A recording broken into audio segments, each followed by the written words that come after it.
Bersaksilah orang yang rajin sembahyang subuh berjemaah main masjid ni, Allah menghilangkan sifat munafik pada dia.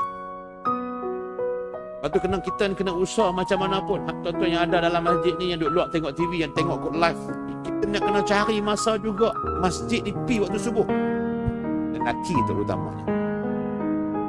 Sebab apa? Sebab kita nak buang, tak mau ada sifat munafik kita ni. Di antaranya lah subuh di masjid.